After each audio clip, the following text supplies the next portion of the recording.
Hello everyone, this is again your Mom Herms for another tutorial video. Our topic is about ellipse. This is again another conic section, so we have to study what are the parts of an ellipse. Let's take a look with our figure. As you can see, an ellipse has two axes, which are the major and the minor axis, and the focus or the foci which lie on the major axis, and it has four vertices, the vertices of the major axis and the vertices of the minor axis. Okay, from the center to the focus, we're going to use the symbol C to emphasize its measurement. And from the center to another focus is also another C. We just use negative C here to symbolize that they are opposite in direction. Same goes with the measurement of from the center to the vertex, it's A. And from the center to another vertex is also another A. Again, negative to emphasize that they are opposite in direction. For our minor axis, we have B and negative B. Therefore, major axis is A plus A, which is equal to 2A. And the measurement of our minor axis will be B plus B is equal to 2B. Okay, what is true about an ellipse? Okay, let's analyze the figure. If this is our focus, focus 1, focus 2, they have coordinates of negative C0, positive C0, and the vertices of the major axis, which means the longest axis, negative A0 and positive A0. Okay. Ang sabi, pag daw kinonect mo si focus sa kahit anong point dun sa ellipse, and from that point, connect that to the other focus, their sum is equal to 2A. D1, from the focus to that point, and from that point to the other focus, which is D2, when we sum it up, the answer will be 2A. And what do we know about 2A? It is the measurement of our major axis, because A and A is equal to 2A. Okay, let's study it further. If this is our ellipse, these are foci, the two focus. This is our measurement from the center to the focus, the measurement from the center to another focus, and the half of our minor axis, which is the B. Okay, let's apply the truth about an ellipse. From the focus, we're going to connect this to a point on the ellipse. Okay, let's choose this point, which lies along the y-axis, and from this point, we're going to connect this to our another focus. What have you noticed? Our D sub 1 and D sub 2 are now equal. So, what have we produced? Since D1 plus D2 is equal to 2A, the measurement of our major axis, therefore, D1 is equal to D2. And therefore, D1 equals D2, therefore, it is also equal to A. Therefore, this D2 is now our hypotenuse, which is the A. We have produced a right triangle. This is our right triangle. We could now solve for the value of C using A, which is the D2, as the hypotenuse. Let's apply the Pythagorean theorem. Therefore, the value of C could be solved by Pythagorean theorem. C squared is equal to A squared, the longest side, minus the square of the other side. Therefore, C is equal to the square root of A squared minus B squared. Okay, the ellipse with center at 0, 0, meaning x minus 0 is equal to x. That's why we are no longer writing the 0 here. And y minus 0 is equal to y. That's why the center is at 0, 0. So the standard equation will be x squared over a squared plus y squared over b squared is equal to 1, or x squared over b squared plus y squared over a squared is equal to 1. Bakit nagkapalit ng pwesto si a squared dito sa kabila? Nandito siya kanina, tapos dito, napunta naman siya dito. How are we going to explain that? Okay. Pag ang a natin ay nasa ilalim ng x, meaning ito ang major axis. Pag naman nasa ilalim siya ng y, meaning ito ang major axis. So kung ang a natin nasa ilalim ng x, meaning the orientation will be pahiga, meaning this is our a. At pag naman nasa ilalim siya ng y, this is our a, meaning the orientation is patayo naman. So what is our minor axis? It is on the y-axis, and our minor axis here will be on the x-axis. And a is always greater than b. So kung nasaan nandoon o naging divisor si a natin or the bigger value, that is our major axis. Okay, let's go further. Okay, ellipse where center is not at the origin, meaning meron na tayong ibang center, hindi na siya 0, 0. Therefore, our equation will be quantity x minus h squared over a squared plus y minus k squared over b squared is equal to 1. Tapos, dito, magkakapalit na naman sila ng pwesto. Mapupunta naman siya sa y. So, that explains the orientation.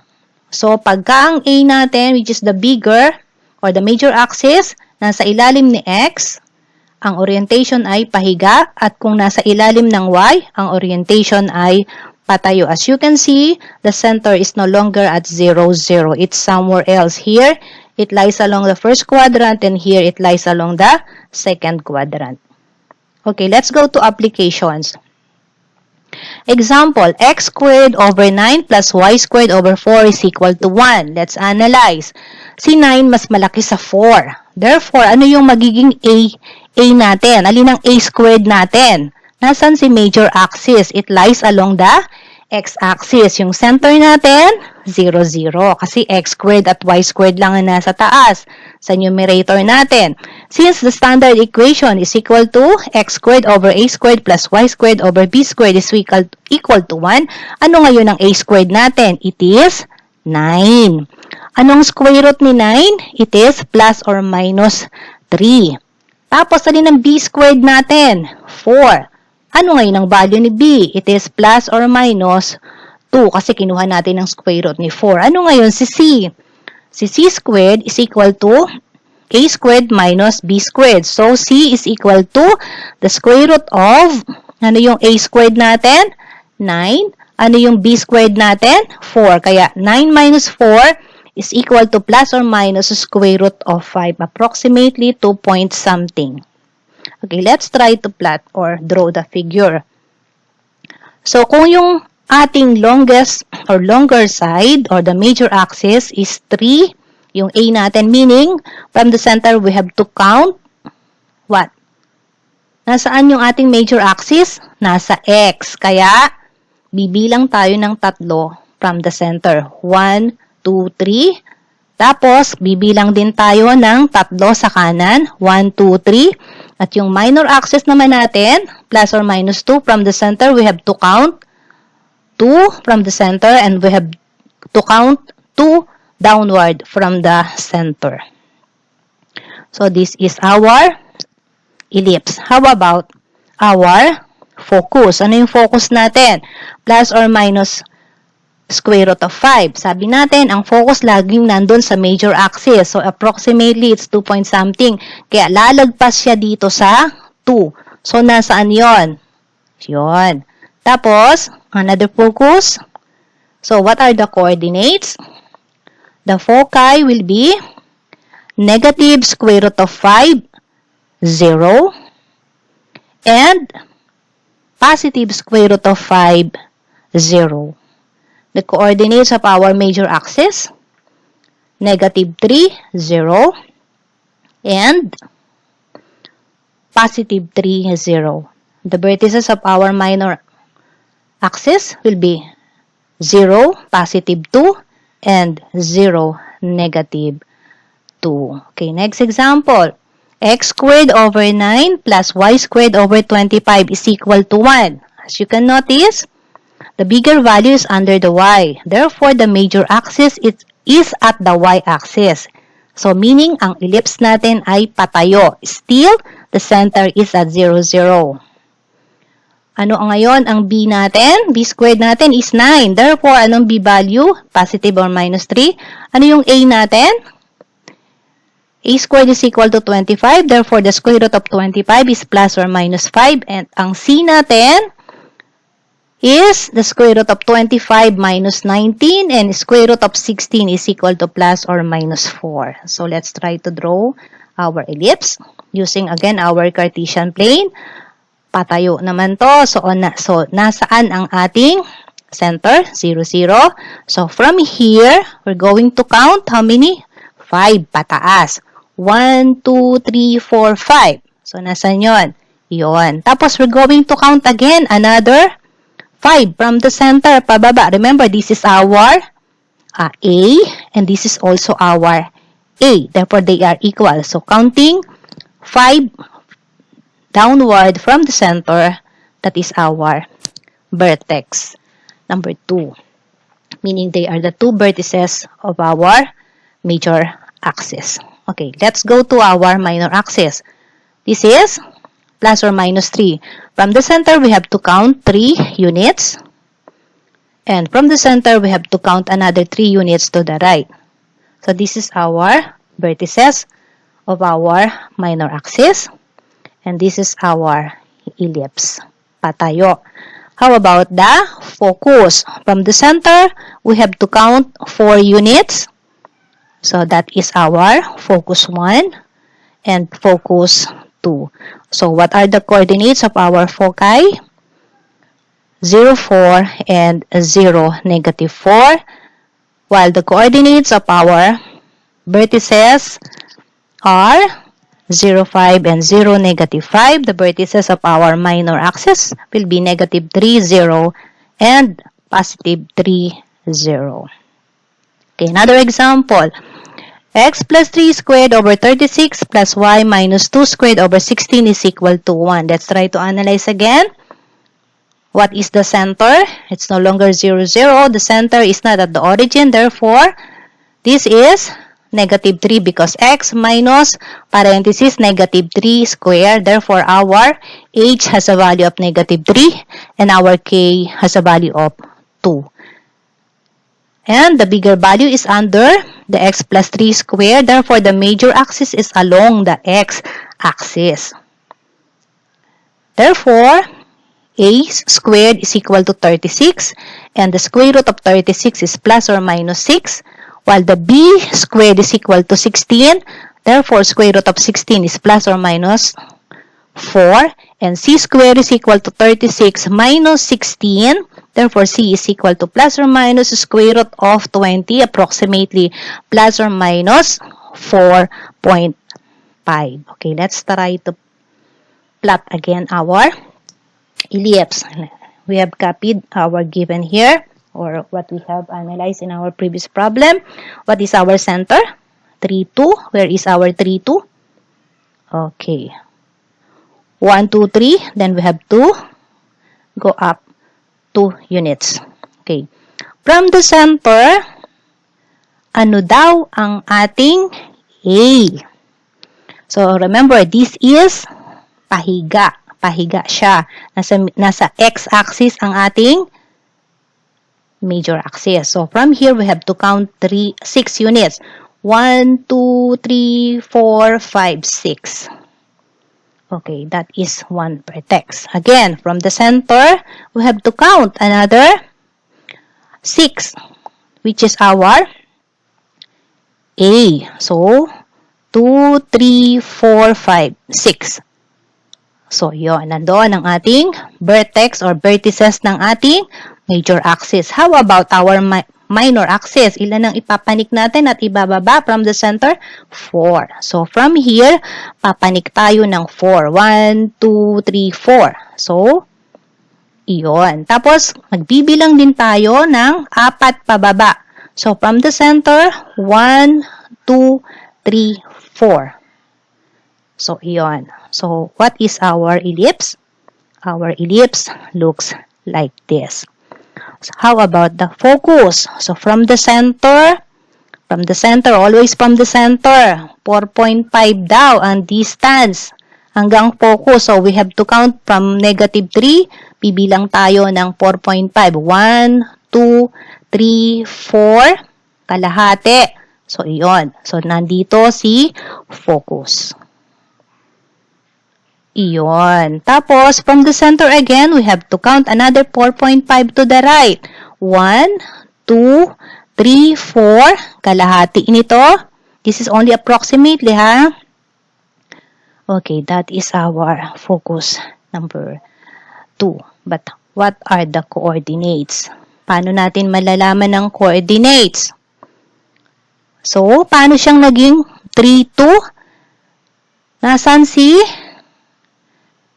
si 3? Meaning, dito, negative 3.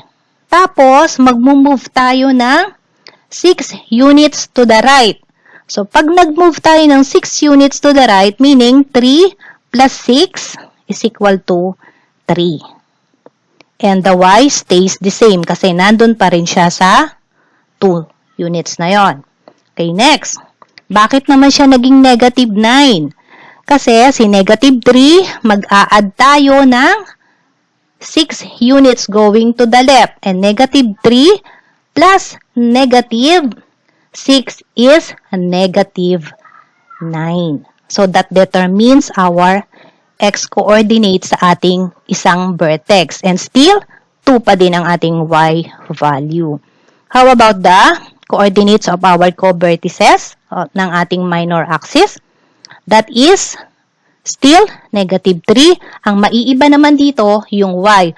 So, ilang units tayo umakyat? 4. Kaya 2 plus 4 is 6. Tapos, bumaba tayo ng 4 din.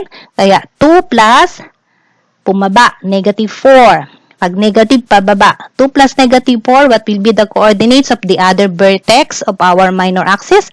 It will be negative 3, negative 2. Because 2 minus 4 is negative 2. How about the focus? Remember, we have counted 4.5 from the center to the focus. So, meaning 3 plus negative 4.5.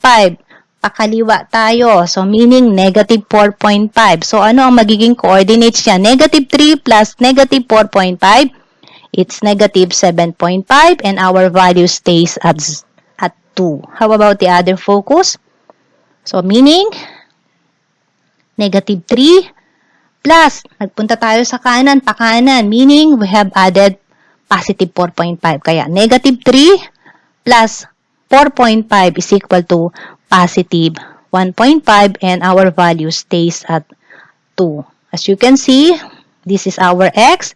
This is 1 unit, tapos kalahati, kaya siya 1.5.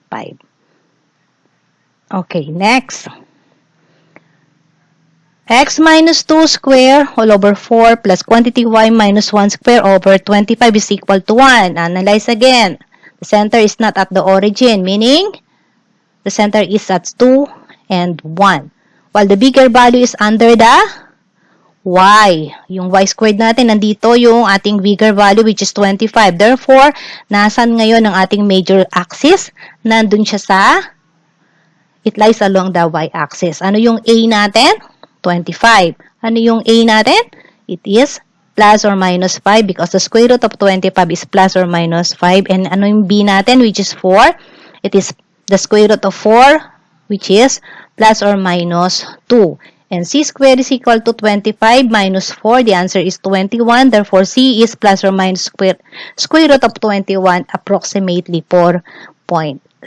Let's try to figure it out by plotting our ellipse. Okay. The center being 2, 1. Asan si 2, 1? First quadrant. Yun. Yun. So, from this center, we're going to count. Patayo ito. Nasaan? Meaning, nandito yung ating major axis. We're going to count from the center. So, meaning, 1, 2, 3, 4, 5. So, iyon ang ating isang vertex ng major axis natin. Then, we're going to count again another 5 downward. 1, 2, 3, 4, 5. So, that is where our vertex located. Okay, next. Ano naman ang minor axis natin? From the center, ilang units? 2 units. So, we're going to count to the left. 1, 2. And another 2 units to the right. So, this is how our ellipse looks like. Patayo naman siya. Ano naman ngayon ang ating focus? So, from the center, we're going to count approximately 4.6 upward. 1, 2, 3, 4. So, sobra tayo dito sa 4. So, approximately, nandun si focus. How about the other focus? Magbibilang tayo from the center ng 4.6. 1, 2, 3, 4. So, somewhere here, that is where our focus is located. So, what are the coordinates? Bakit siya naging 2, 6? Kasi, yung x natin is really 2. Kasi 1, 2. Bakit siya naging 6? Kasi, umakyat tayo ng 5. Kaya, 1 plus 5 is 6. Tapos, dito naman, bababa tayo ng 5 din. Dito, 5. So, ano ang magiging coordinates ng ating dulong vertex ng major axis natin? It is 2, 4. Kasi 1 minus 5 is equal to negative 4. Yung x natin still 2. How about the minor axis naman natin? Ibig sabihin, bakit siya naging 0? Kasi 2 minus 2 is equal to 0. Tapos, yung ating y is still 1. And our other vertices, 2 plus 2 to the right. Kaya siya naging 4. At ang ating y value is still 1. How about the coordinates of our foci? Yung focus 1 natin will be still 2. Bakit siya naging 5.6? Kasi 1, nag-add tayo or umakyat tayo ng 4.6. 1, 2, 3, 4, 5. Kaya siya naging 5.6. At dito naman, bumaba tayo ng 4.6. Ano ngayon ang coordinates niya? 1 minus 4.6 is 1 minus 4.6 is negative 3.6. That's why the coordinates of our focus 1 and focus 2 are 2, 5.6 and 2, negative 3.6 respectively.